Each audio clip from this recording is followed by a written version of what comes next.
Kisah ini merupakan fiksi yang terinspirasi dari realitas, di mana semua nama individu, lokasi, dan detail spesifik telah diubah demi menjaga privasi dan sifat non-fiksi. Jika ditemukan kesamaan nama, tempat, atau detail lainnya, hal tersebut hanyalah kebetulan semata. Suami saya yang tidak bisa memenuhi kebutuhan batin, membuat saya selalu tersiksa, gumamku dalam hati. Setiap kali ia meminta, dilayani, bukan karena kekerasan, melainkan karena saya tidak pernah bisa mencapai puncak kebahagiaan. Tapi semua itu perlahan berubah ketika saya sering mencurahkan isi hati kepada ayah mertua. Inilah kisahku. Namaku Tiara. Usia pernikahanku dengan Dito sudah memasuki tahun ketiga. Dari luar, rumah tangga kami tampak seperti kebanyakan pasangan muda lainnya, penuh senyum dan harmonis, tanpa masalah berarti. Kami tinggal di rumah keluarga milik Dito, bersama ayah mertuaku, Pak Bambang, seorang duda. Sejak istrinya meninggal 5 tahun lalu, beliau memilih untuk tetap tinggal di rumah itu, menolak ajakan anak-anaknya untuk pindah. Pak Bambang orangnya pendiam dan tenang, tak banyak bicara, tapi tatapannya tajam, seolah bisa membaca pikiran orang hanya dengan melihat mata mereka. Aku menghormatinya seperti ayahku sendiri, dan sejauh ini hubungan kami berjalan baik. Ia tak pernah mencampuri urusan rumah tangga kami, dan aku pun selalu berusaha menjaga batas serta sopan santun. Namun di balik ketenangan itu, ada rahasia besar yang hanya aku dan Dito tahu. Sebuah luka sunyi yang tak bisa kuceritakan pada siapapun, bahkan pada ibuku sendiri. Dito, suamiku, lelaki yang kucintai sepenuh hati, ternyata lemah secara batin. Awalnya aku tidak terlalu mempermasalahkan. Kupikir mungkin karena tekanan pekerjaan, atau tubuhnya yang terlalu lelah sepulang kerja. Aku pun mencoba mengerti. Kupikir semua akan membaik dengan waktu, dengan istirahat yang cukup, dengan pola makan yang sehat. Tapi semakin hari, aku mulai merasa asing di rumah kami sendiri, terasa dingin, sepi, dan hampa. Kami jarang melakukan hal itu, kalaupun iya, hanya sekadar rutinitas. Tak ada gairah, tak ada hasrat. Sekujur tubuhku seperti tak berarti apa-apa di matanya. Aku mencoba bicara, membujuknya untuk konsultasi, tapi Dito selalu menghindar. Ia merasa malu, merasa dirinya kurang sebagai laki-laki. Setiap kali topik itu aku angkat, ia menjadi defensif, bahkan terkadang marah. Aku makin terjebak dalam kesepian yang tak bisa kulampiaskan, menjalani hari demi hari sebagai istri yang tampak bahagia, tapi hancur di dalam. Aku tetap memasak, mencuci, merawat rumah, tetap tersenyum di depan tetangga, tetap menemani ayah mertua, menonton berita malam sambil menyeduh teh. Tapi di dalam kamar aku menangis, menahan rasa sakit yang tak bisa dijelaskan. Tak ada kebahagiaan yang kurasakan ketika melakukan itu. Hubunganku dengan ayah mertua pun perlahan berubah. Aku tidak tahu kapan tepatnya. Mungkin saat ia mulai memperhatikan gerak-geriku, atau saat aku mulai merasa nyaman bercerita padanya tentang banyak hal yang tak bisa kubagi pada Dito. Tentang sepinya menjadi perempuan yang merasa tidak diinginkan. Ia tak pernah bertanya langsung, tapi sorot matanya seperti tahu segalanya. Dan disitulah aku sadar, rumah tanggaku tak lagi sekadar masalah fisik. Ada jurang sunyi yang membentang, dan aku berdiri di pinggirnya, sendirian. Suatu malam, setelah makan malam bersama, Dito langsung masuk kamar lebih awal. Ia bilang lelah, seperti biasa. Aku merapikan piring-piring di dapur sendirian. Lampu dapur redup. Hanya terdengar suara serangga malam dari luar jendela. Saat aku mencuci gelas terakhir, aku tak sadar air mataku jatuh. Lagi, rasanya dada ini sudah terlalu penuh menahan semua. Tanpa kusadari, suara tangisku sedikit meninggi. Satu helaan napas yang tak bisa kutahan menggema di dapur yang sepi. Lalu sebuah suara terdengar dari belakangku. Tiara. Aku terkejut, menoleh cepat. Ayah mertua berdiri di ambang pintu dapur. Ia mengenakan baju tidur dan sandal rumah. Ekspresinya tenang, tapi matanya memandangku dengan sorot yang berbeda. Bukan sekadar iba, tapi seolah mengerti. Maaf, aku nggak bermaksud menguping. katanya pelan, lalu mendekat perlahan. Tapi aku dengar kamu menangis. Ada yang mau kamu ceritakan? Aku buru-buru menyeka wajahku. Enggak, yah, cuma kecapean saja. Tapi suaraku goyah, dan air mata itu kembali tumpah. Lebih deras kali ini. Aku tidak tahan lagi. Semua yang selama ini kupendam seakan pecah malam itu. Tanpa sadar, aku mengangguk pelan. Kami duduk di ruang tengah. Hanya cahaya redup dari lampu sudut yang menerangi ruangan. Aku mulai bicara, ragu-ragu, lalu mengalir begitu saja. Tentang Dito, tentang pernikahan kami yang hambar, tentang malam-malam yang kosong, tentang rasa bersalah karena merasa tidak dicintai, tidak diinginkan. Ayah mertua mendengarkan tanpa menyela. Tatapannya tetap teduh, penuh perhatian. Sesekali ia mengangguk, sesekali menunduk dalam diam. Dan ketika aku selesai, ia menarik napas panjang. Kamu perempuan baik, Tiara. Kamu masih muda, punya hati yang tulus. Kamu nggak salah merasa kecewa. Aku mengerti. Aku hanya menatapnya. Tak tahu harus bilang apa. Rasanya canggung. Tapi di saat yang sama ada rasa lega. Akhirnya ada seseorang yang mengerti. Seseorang yang mendengar tanpa menghakimi. Tapi jangan terus kamu tanggung sendiri. Perempuan juga punya hak untuk bahagia, katanya lirih. Kalimat itu menggema dalam benakku. Hak untuk bahagia. Tapi apa arti kebahagiaan? Jika semua jalan terasa buntu. Malam itu, ayah mertua tidak berkata banyak lagi. Ia hanya menepuk lembut punggung tanganku sebelum kembali ke kamarnya. Tapi sentuhan itu entah kenapa membekas. Lama. Dan sejak malam itu, pandanganku padanya mulai berubah. Aku tak bisa menjelaskannya. Tapi tiap kali ia lewat di hadapanku, ada sesuatu yang bergolak dalam dadaku. Sesuatu yang dulu lama terkubur, dan kini perlahan bangkit kembali. Beberapa hari setelah malam itu, aku merasa lebih tenang.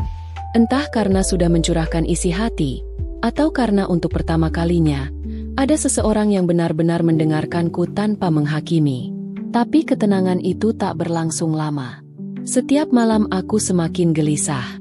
Bukan karena Dito. Aku sudah lama tidak berharap padanya. Tapi karena pikiranku mulai dipenuhi pertanyaan-pertanyaan yang selama ini kutahan. Sampai akhirnya, malam itu tiba. Dito seperti biasa pulang larut. Langsung tidur tanpa sepatah kata. Rumah kembali senyap. Aku duduk di ruang tengah, menatap kosong ke jendela. Lalu aku mendengar langkah kaki. Langkah yang sudah ku kenal. Ayah mertua muncul dari balik pintu kamarnya, mengenakan sarung dan kaos lusuh, membawa 2 gelas teh hangat. Aku buatkan teh. Mungkin kamu belum tidur, katanya tenang. Aku mengangguk pelan menerimanya. Kami duduk bersebelahan di sofa. Sunyi menggelantung di antara kami, tapi rasanya tak mengganggu. Lalu sebelum aku bisa menahan diri, pertanyaan itu meluncur begitu saja dari bibirku. Yah, aku mau tanya sesuatu. Ia menoleh. Matanya menatap penuh perhatian. Apa aku salah kalau aku ingin mendapatkan kebahagiaan batin? Suaraku nyaris berbisik. Aku juga butuh. Yah, aku masih muda. Aku punya rasa. Tapi aku merasa seperti istri yang cuma numpang tinggal. Seolah-olah kebutuhanku nggak penting. Ayah mertua terdiam. Lama. Lalu ia meletakkan gelas tehnya di meja dan duduk sedikit lebih dekat. Tatapannya tidak berubah. Tenang. Tapi dalam. Kamu nggak salah, Tiara, katanya akhirnya. Manusia butuh dipeluk, disayangi, dirasa ada. Kamu perempuan. Kamu punya hak untuk merasa lengkap. Aku menunduk, berusaha menahan air mata. Tapi malam itu, aku tak bisa lagi berpura-pura kuat. Aku bukan minta lebih. Yah, aku cuma pengen dipeluk, dihargai. Kadang aku sampai benci diriku sendiri karena merasa kosong seperti ini. Ia mendekatkan tangannya ke tanganku. Kamu jangan benci dirimu sendiri. Yang kamu rasakan itu wajar. Sangat wajar. Kesunyian menyelimuti kami, tapi bukan sunyi yang dingin. Justru hangat, menenangkan. Ada getar halus di hatiku yang belum pernah kurasa sebelumnya. Bukan dari seorang suami, tapi dari seorang pria yang melihatku bukan sekadar sebagai menantu. Dan di detik itu juga, aku tahu, hidupku akan berubah. Entah ke arah mana. Tapi perasaan yang tumbuh malam itu tak akan bisa kutarik kembali. Aku masih duduk di sofa. Gelas teh di tanganku sudah kehilangan panasnya. Di sampingku, ayah mertua juga diam. Tapi diamnya bukan kesepian. Lebih seperti keraguan yang mencoba mencari arah. Aku tahu ini nggak biasa, katanya akhirnya. Suaranya pelan. Tapi sejak malam kamu menangis itu, aku terus kepikiran. Aku menunduk menatap jemariku sendiri. Aku juga. Ayah. Aku nggak tahu kenapa aku bisa merasa nyaman cerita ke ayah. Tapi malam itu, untuk pertama kalinya aku merasa nggak sendirian. Ia mengangguk pelan. Kamu nggak sendirian, Tiara. Aku lihat kamu setiap hari sibuk, tersenyum, tapi matamu selalu kosong. Aku tahu rasa itu. Rasa sendiri meski tinggal serumah. Aku menoleh padanya. Dito bukan orang jahat. Yah, tapi aku nggak tahu sampai kapan aku bisa terus pura-pura. Rasanya seperti aku hilang. Ia menarik napas panjang, lalu menatapku lekat-lekat. Tiara, kamu berhak bahagia. Itu bukan egois. Itu manusiawi. Aku menggigit bibir, menahan getar dalam dadaku. Tapi kalau rasa nyaman itu datangnya dari ayah sendiri, aku harus apa? Apa aku jahat karena merasa ini? Ia tidak langsung menjawab. Tangannya menyentuh tanganku, pelan, penuh ragu. Tapi saat aku tidak menepisnya, sentuhannya jadi lebih mantap, hangat. Aku juga bingung. Tiara, aku ayah dari suamimu. Tapi malam ini, aku cuma laki-laki yang gak sanggup lihat kamu terus menderita dalam diam. Aku menarik napas dalam. Dada ini seperti ditarik oleh dua arah.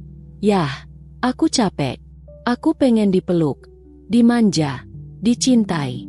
Bukan cuma dilihat sebagai pelengkap rumah. Apa salah kalau aku butuh itu? Sama sekali nggak salah, bisiknya. Tangannya lalu bergerak, menyentuh pipiku, seperti waktu itu. Boleh aku peluk kamu? Bukan sebagai mertua, tapi sebagai laki-laki yang ingin kamu tahu. Kamu berharga. Aku menatap matanya lama, lalu perlahan mengangguk. Pelukannya hangat, pelan, dan sangat hati-hati. Aku membenamkan wajahku di dadanya, membiarkan tangisku pecah.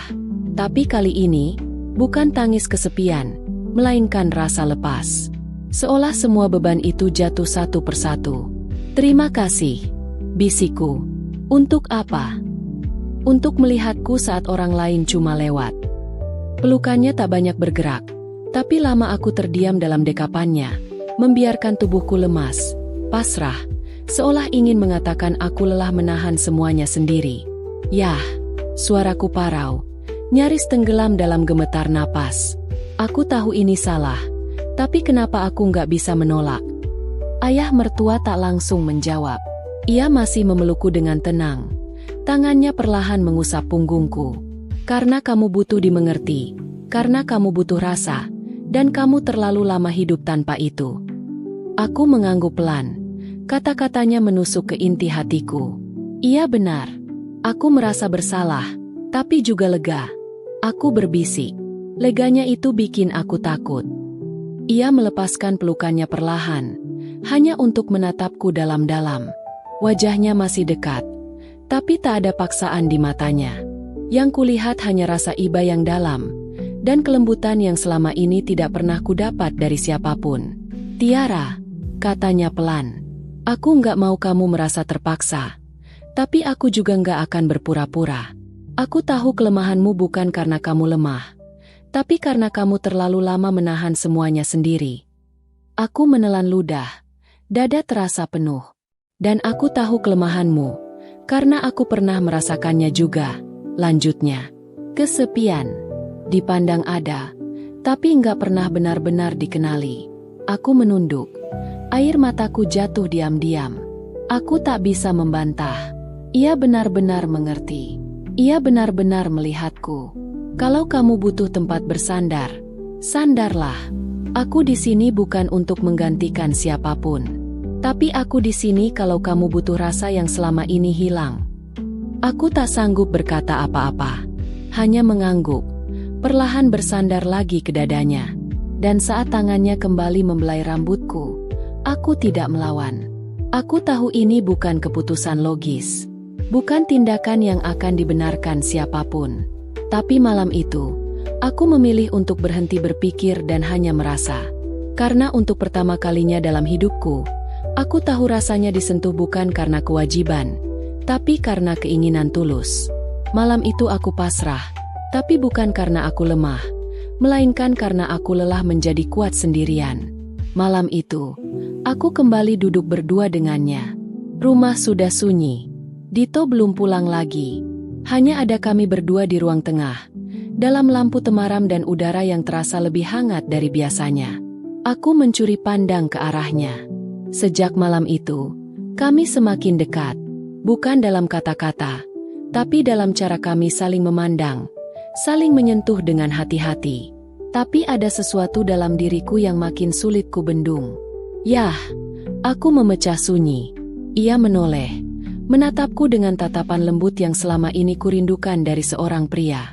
Aku mau jujur malam ini, lanjutku. Suaraku pelan tapi berat. Aku sering kepikiran sesuatu.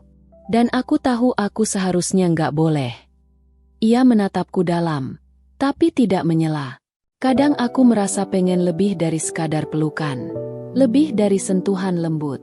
Aku tahu itu salah, tapi rasa nyaman ini, makin hari makin sulit kuabaikan. Wajahnya tetap tenang, tapi aku lihat sorot matanya berubah. Ia menarik napas panjang, lalu menunduk sejenak sebelum berkata, "Tiara, kamu jujur dan itu berani. Tapi kamu juga harus tahu, kejujuran seperti ini datang dengan tanggung jawab." Aku mengangguk. Aku tahu. Aku juga takut. Tapi aku juga pengen dimiliki. Yah, bukan cuma dipeluk. Aku merasa aku nggak bisa terus menahan semuanya. Tak langsung menjawab. Ia memalingkan wajah sejenak, seolah menahan sesuatu dalam dirinya. Percayalah, aku pun berjuang, Tiara. Tiap malam.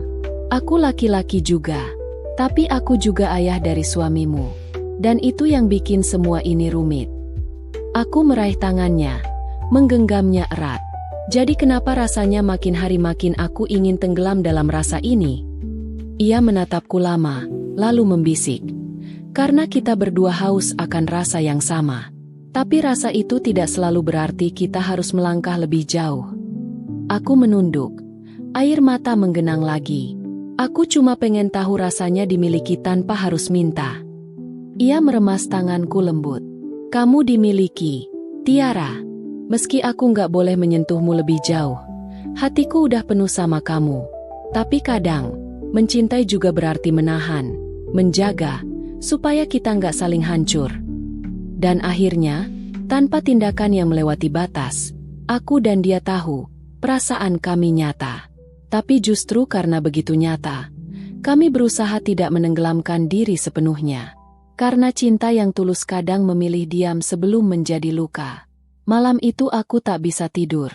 Aku rebahan di tempat tidur, memandangi langit-langit kamar dengan pikiran yang berkecamuk. Di kamar sebelah, Dito sudah tertidur. Seperti biasa. Tak pernah bertanya kenapa aku pulang terlambat dari dapur. Tak pernah sadar kalau tatapanku makin hari, makin kosong. Yang justru memenuhi pikiranku sekarang, ayahnya. Ayah mertua. Aku memejamkan mata, mencoba mengusir bayangan itu. Tapi perasaan itu tak mau pergi. Sentuhannya, pelukannya, caranya memandangku seperti aku benar-benar ada. Semuanya muncul satu persatu. Dan di balik rasa hangat itu, tumbuh sesuatu yang lebih gelap, lebih dalam. Keinginan. Apa aku kejam kalau aku ingin lebih? Bisikku pada diri sendiri. Aku tahu ayah juga laki-laki. Aku tahu dia menahan diri, berusaha menjaga batas. Tapi aku juga bisa melihat bagaimana matanya selalu sedikit lebih lama memandangi wajahku. Bagaimana kadang ia menarik napas dalam saat kami terlalu dekat. Ia berjuang, dan aku tahu itu. Tapi semakin ia menahan, semakin aku ingin memaksanya. Kenapa harus selalu aku yang menunggu dipilih? Pikirku. Aku bangkit dari tempat tidur, duduk di ujung ranjang, menggenggam selimut erat-erat. Apakah aku harus memaksanya? Pikirku keras. Atau ini cuma suara hausku yang kelewat dalam? Aku tidak tahu jawabannya. Aku takut, tapi aku juga tak bisa berpura-pura tidak merasakan. Pagi harinya saat aku menyiapkan sarapan, ayah masuk ke dapur. Seperti biasa kemari, tapi kami sama-sama tahu suasananya tak lagi sama. Ada jeda di antara kalimat kami. Ada getar yang tak kami bicarakan, tapi saling merasakan. Pagi, yah, kataku pelan tanpa menoleh. Pagi. Jawabnya singkat. Saat ia duduk dan aku menyajikan teh di depannya, aku mencuri pandang. Matanya lelah, tapi ada sesuatu yang dalam di sana. Penyangkalan, dinding yang sedang dia bangun. Ayah, akhirnya aku bersuara, duduk di depannya. Kalau aku bilang, aku tahu ayah juga butuh. Apa ayah akan marah?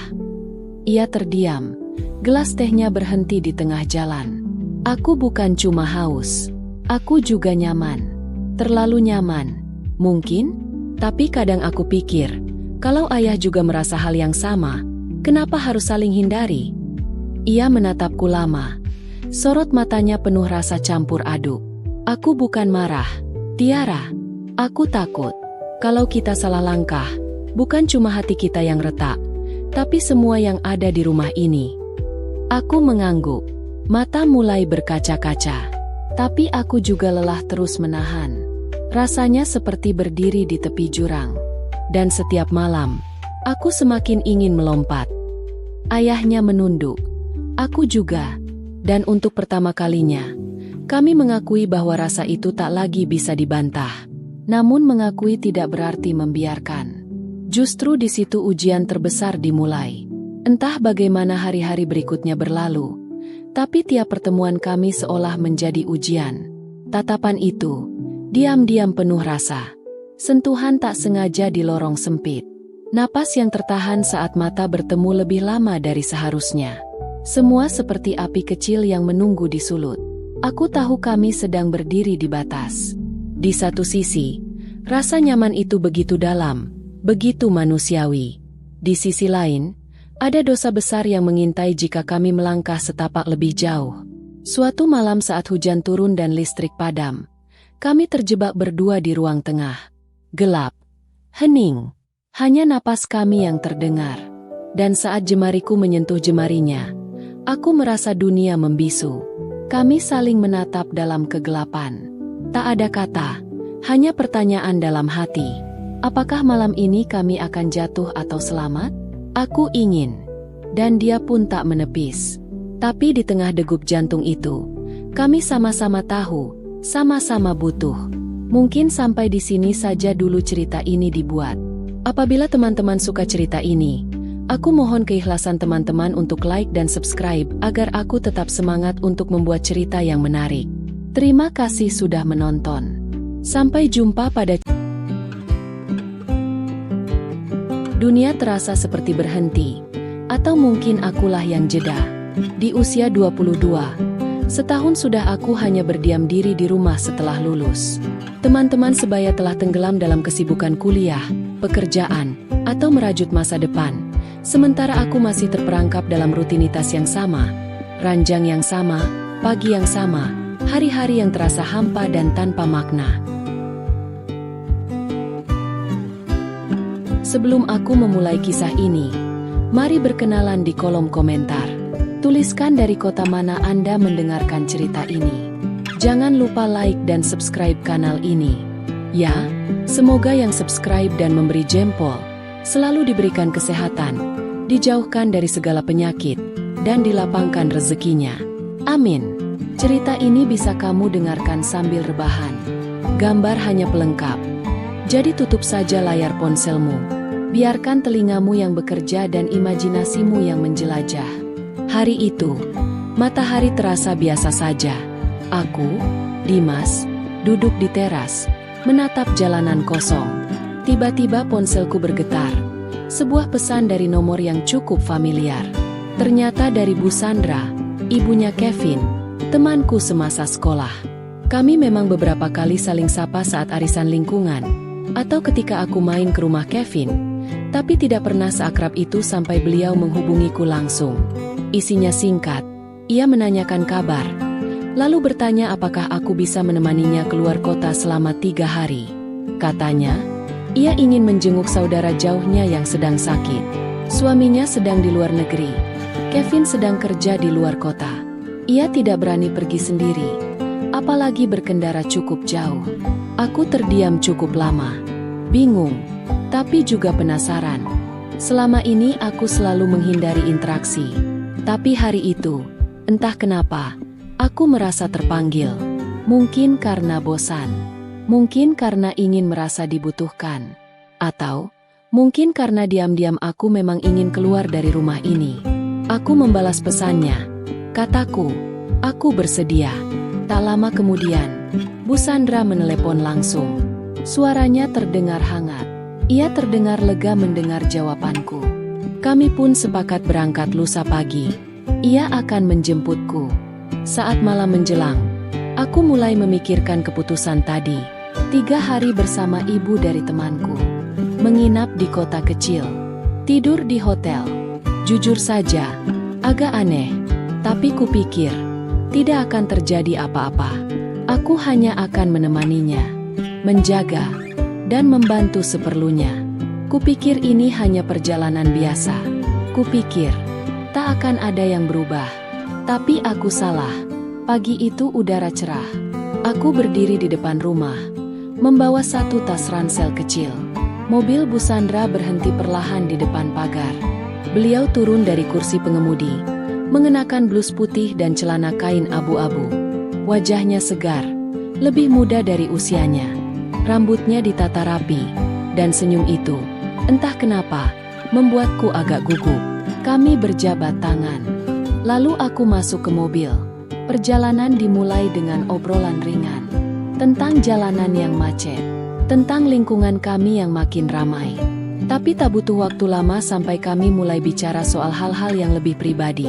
Tentang Kevin yang katanya jarang pulang. Tentang suaminya yang sibuk proyek luar negeri. Dan tentang kesepian. Aku hanya mendengarkan. Tapi makin lama, aku sadar, nada suara Bu Sandra berbeda. Tak seperti ibu-ibu kebanyakan. Ia berbicara tenang, tapi jujur. Tidak sok menggurui, tidak cerewet, dan tidak menyembunyikan rasa lelahnya. Setiap jeda napasnya terasa tulus. Sesekali kami tertawa. Kadang kami diam cukup lama. Tapi tak canggung. Sepanjang perjalanan, mataku sering mencuri pandang.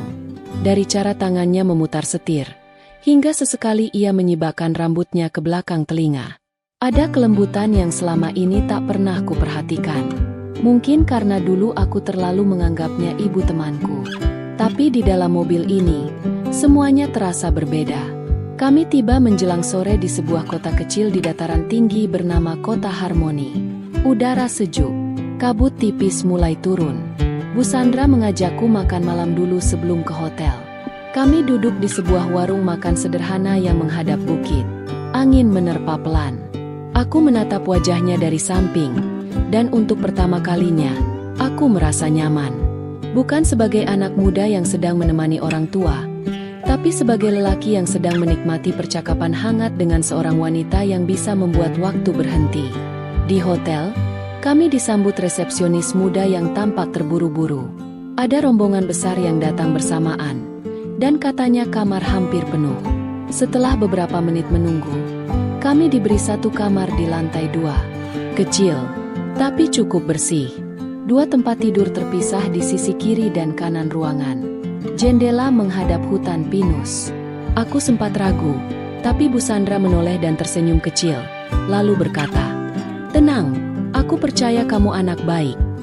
Kalimat itu sederhana, tapi nadanya membuat sesuatu dalam diriku bergetar pelan. Malam pertama di kota itu ditutup dengan teh hangat dan percakapan ringan di balkon. Tak banyak kata, tapi cukup untuk membuatku tertidur nyenyak. Untuk pertama kalinya sejak lama, aku merasa hadir dalam hidup seseorang, dan itu menenangkan. Malam di kota Harmoni begitu hening. Setelah membersihkan diri, aku keluar dari kamar mandi dengan rambut masih setengah basah. Bu Sandra duduk di sisi ranjang, sedang memijat kakinya yang katanya pegal karena perjalanan panjang. Ia mengenakan piyama longgar berwarna biru muda. Kesan keibuannya tetap terasa, tapi ada sisi lain yang perlahan muncul, entah dari cara ia duduk atau sorot matanya saat memandangku. Kami sempat diam beberapa saat, hanya ditemani suara jam dinding dan gesekan angin yang menggoyang tirai. Aku duduk di tepi ranjang sebelah kanan, mengusap rambut dengan handuk. Lalu Bu Sandra berkata pelan, "Kamu anak baik, Dim. Terima kasih ya sudah mau menemaniku." Aku hanya mengangguk, tapi kata-kata itu menggantung di udara, seperti sesuatu yang lebih dalam ingin disampaikan.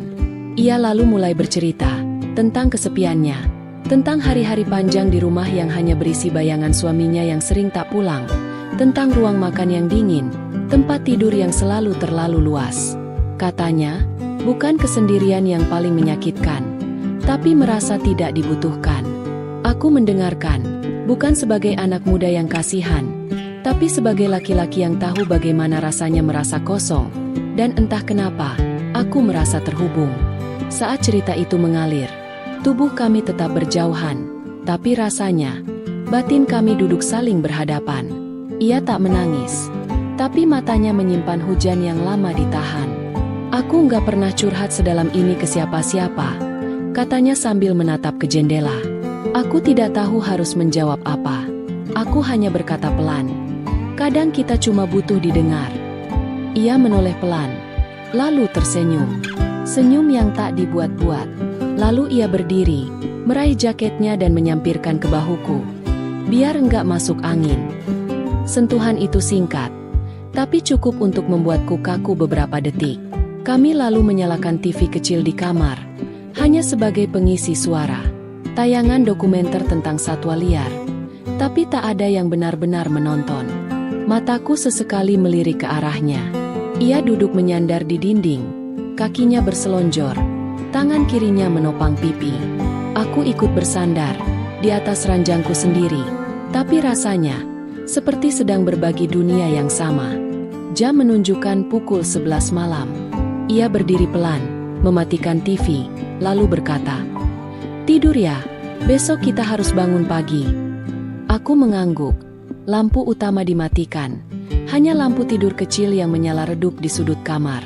Suasana mendadak sunyi, tapi di dalam dada, ramai sekali. Aku menutup mata, membelakangi arah tidurnya, tapi dalam gelap, aku masih bisa merasakan kehadirannya di belakangku. Napas pelan, gerakan kecil, kehangatan yang tak sengaja tumbuh dalam dinginnya malam pegunungan.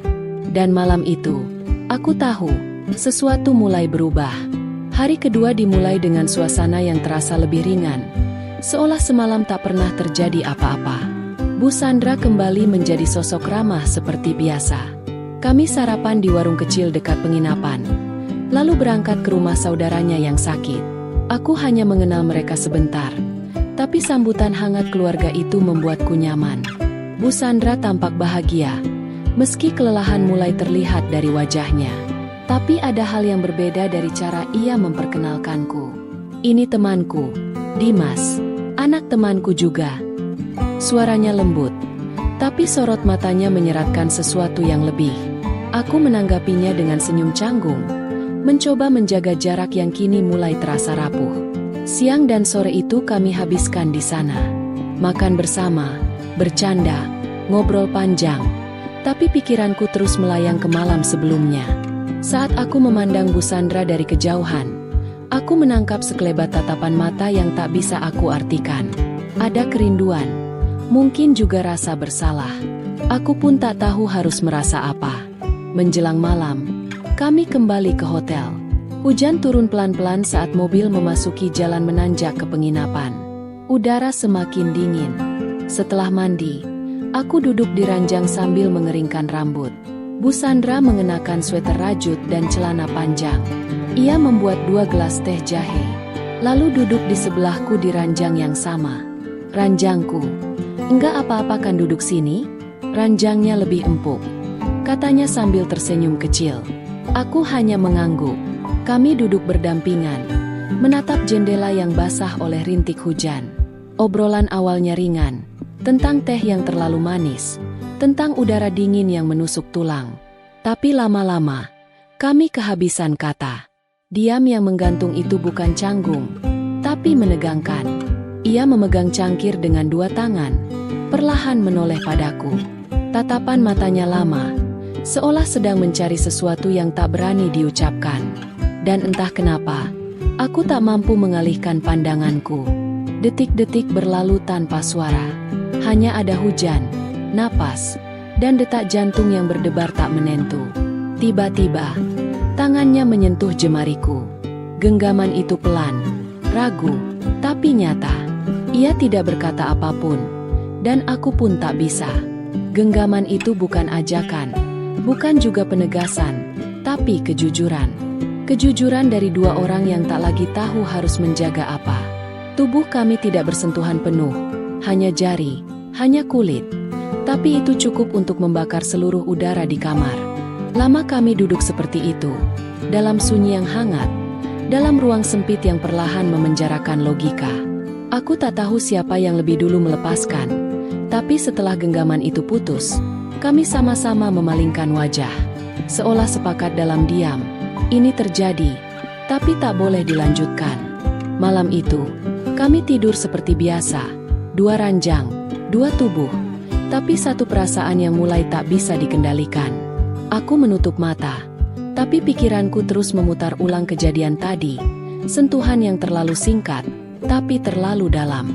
Pagi itu, sinar matahari menembus tirai tipis jendela dan membangunkanku dari tidur yang tidak benar-benar lelap. Aku menoleh ke sisi lain kamar. Bu Sandra sudah duduk di meja kecil dekat jendela sambil menikmati kopi. Ia mengenakan kemeja santai warna biru muda dan celana panjang kain. Pandangannya menerawang keluar, ke arah perbukitan yang diselimuti kabut tipis. Aku bangkit perlahan, berusaha tak mengagetkannya. Tapi saat matanya bertemu dengan mataku, ia hanya tersenyum ringan. Tidak ada yang dibicarakan soal semalam, tidak tentang genggaman tangan, tidak tentang diam-diam yang terlalu panjang. Semua seperti kembali biasa, terlalu biasa. Tapi aku tahu, sorot matanya telah berubah. Dan aku yakin, sorot mataku pun tak sama lagi. Kami bersiap untuk sarapan.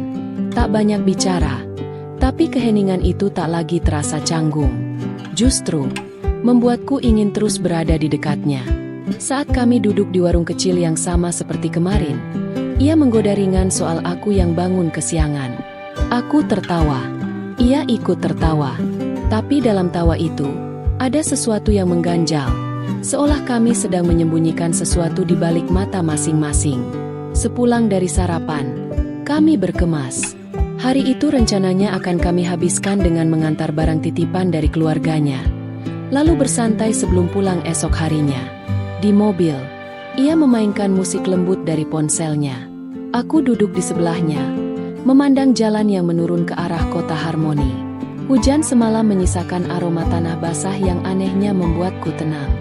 Di sela perjalanan, ia sempat menoleh dan berkata, "Kamu tenang banget ya orangnya, enak diajak jalan jauh." Ucapannya seperti pujian, tapi terdengar juga seperti cara halus untuk menguji perasaanku. Aku hanya tersenyum dan menjawab seadanya. Sore harinya kami kembali ke hotel. Kami duduk di lobi, memesan minuman hangat. Angin sore membawa udara dingin ke seluruh tubuhku, tapi rasa itu tak sebanding dengan sejuknya kehadiran Bu Sandra di dekatku. Bahkan saat kami tidak berbicara, aku tetap merasa cukup.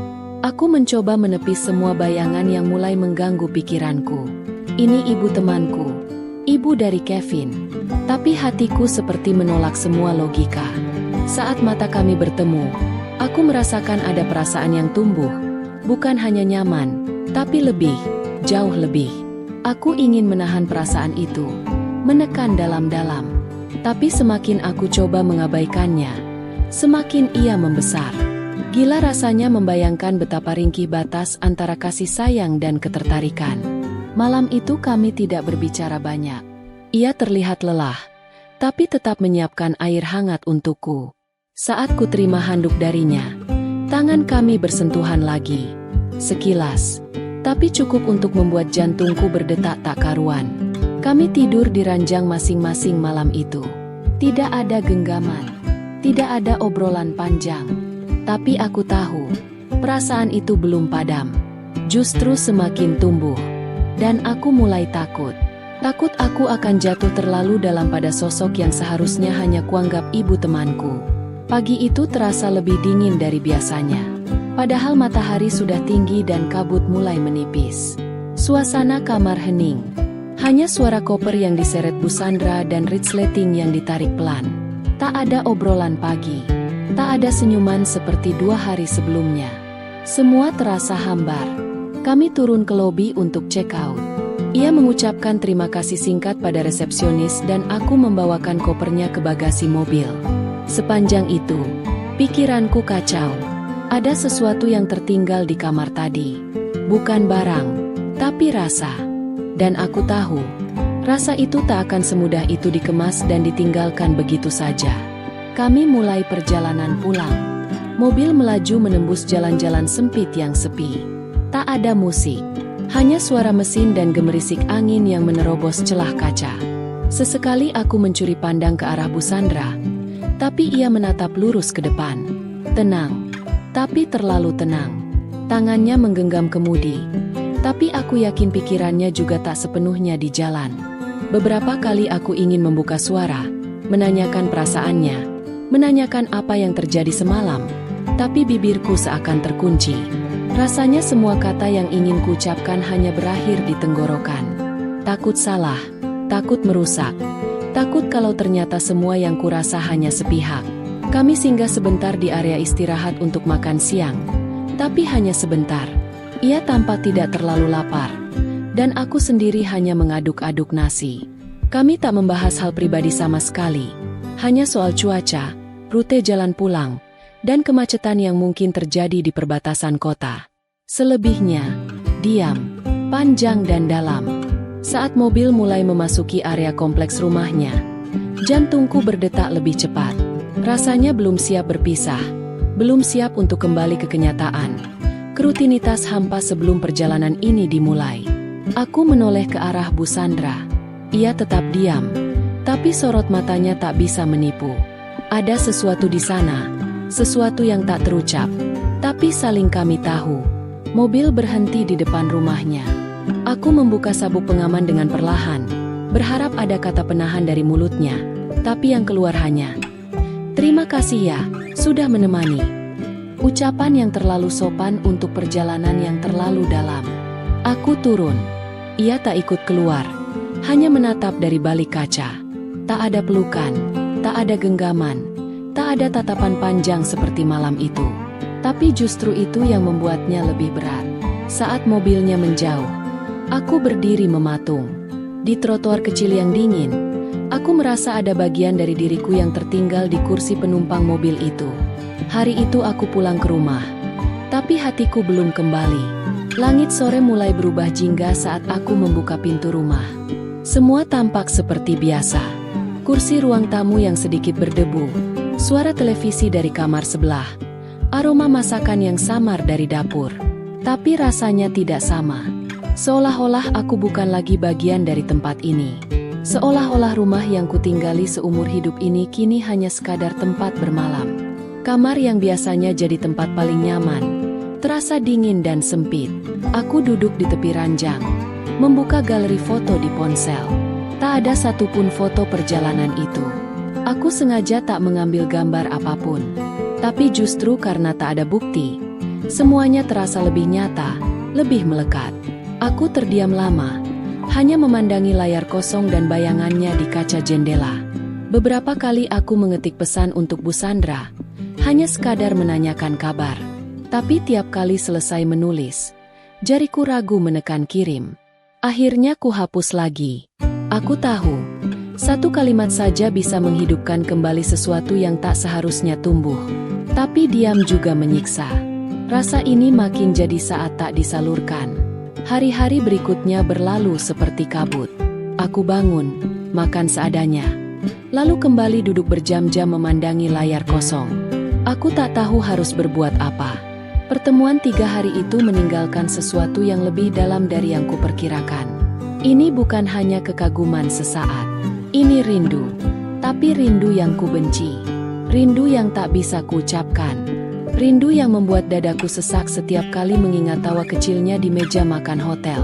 Setiap suara mobil berhenti di depan rumah, aku refleks menoleh dari jendela. Setiap notifikasi ponsel berbunyi, jantungku berdebar. Tapi yang datang hanya paket, pesan grup, dan cuaca hari ini. Tak ada kabar darinya. Dan anehnya, aku tidak berharap dia menghubungi. Karena jika dia melakukannya, aku tak yakin bisa bersikap biasa saja. Sore itu aku melewati rumah Kevin, anak Bu Sandra. Mobil hitam kecil itu terparkir di halaman. Jendela ruang tamu terbuka. Tirai putih bergoyang perlahan tertiup angin. Sejenak aku menatap lama ke arah rumah itu. Semua tampak biasa. Terlalu biasa. Sampai-sampai terasa menyakitkan. Karena aku tahu, di balik dinding yang tampak damai itu, ada rahasia kecil yang kubawa pulang seorang diri. Aku pulang dengan langkah cepat, membawa rasa bersalah yang belum sempat didefinisikan. Hati ini tidak siap kehilangan, tapi juga takut untuk memiliki. Dan itu yang paling menyiksa. Berdiri di antara dua pilihan yang sama-sama tak bisa dipilih. Hari berganti minggu, tapi perasaan itu tidak ikut berlalu. Aku mulai menjalani rutinitas seperti biasa. Keluar rumah saat perlu, tersenyum saat bertemu tetangga, bahkan sesekali nongkrong bersama Kevin dan teman-teman lama. Tapi semuanya seperti sandiwara, karena di balik semua itu, ada ruang di dalam diriku yang tetap kosong. Kosong, tapi penuh gema kenangan. Beberapa kali aku bertemu Bu Sandra, entah saat berpapasan di minimarket, atau saat dia sedang menyiram bunga di halaman rumahnya. Setiap kali tatapan kami bertemu, aku bisa merasakan sesuatu yang ditahan. Tak ada sapaan hangat, hanya anggukan singkat dan senyuman yang terlalu tenang untuk disebut biasa. Tapi justru ketenangan itulah yang membuat dadaku makin sesak. Karena aku tahu, di balik semua itu, dia pun menyimpan yang sama. Suatu malam, aku duduk di teras rumah dengan secangkir kopi yang sudah mulai dingin. Langit mendung tapi belum hujan. Suasana seperti malam terakhir di hotel itu. Hening, tapi penuh bisikan dalam hati. Aku menyalakan ponsel, membuka kontaknya, lalu menatap lama. Rasanya ingin sekali menulis sesuatu, apapun, tapi tidak kulakukan. Aku hanya menatap namanya di layar, lalu mematikannya lagi. Karena aku tahu, kalau aku mulai menulis, aku tak akan bisa berhenti. Waktu berjalan, tapi kenangan itu membeku. 3 hari bersama seseorang yang tidak seharusnya menciptakan ruang di hati ini. Tapi nyatanya, ruang itu tidak pernah tertutup lagi. Bahkan saat aku mencoba menyibukkan diri, belajar hal baru, membantu usaha orang tua, tetap saja bayangan wajahnya sesekali menyelinap. Saat aku melihat baju tidur dengan motif bunga, aku langsung teringat malam pertama kami di hotel itu. Saat aku mencium aroma kopi, aku teringat tawa kecilnya di pagi ketiga. Bahkan saat mendengar lagu lama yang tak sengaja diputar di warung kopi. Aku tahu, itu lagu yang mengalun pelan dari radio mobil saat kami berangkat ke sana. Tidak ada yang berubah secara nyata. Tapi semuanya tidak sama. Bahkan sekarang pun, saat aku berjalan di gang depan rumah, aku tak bisa melihat rumah Bu Sandra seperti dulu. Setiap jendela di rumah itu seperti menyimpan potongan cerita yang tak selesai. Dan aku bagian dari cerita itu. Sebagian dari kenangan yang tak pernah bisa ditata ulang. Aku tidak tahu apakah dia merasakan hal yang sama. Tapi aku tidak mencari tahu. Mungkin ini cara terbaik. Membiarkan semuanya menjadi potongan kecil yang hanya bisa kusimpan sendiri. Bukan untuk dilupakan. Tapi juga bukan untuk diceritakan. Karena ada cerita yang cukup dikenang saja. Cerita yang tak butuh akhir bahagia atau sedih. Nasihat pembelajaran. Rasa hampa dan kesepian dapat membuka pintu bagi emosi terlarang yang tak terduga. Namun setiap hubungan yang tumbuh di luar batas kepantasan membawa beban dan penyesalan yang mendalam. Terkadang, menjaga jarak dan membiarkan sebuah kisah tetap menjadi kenangan adalah cara terbaik untuk melindungi diri dari kehancuran yang lebih besar.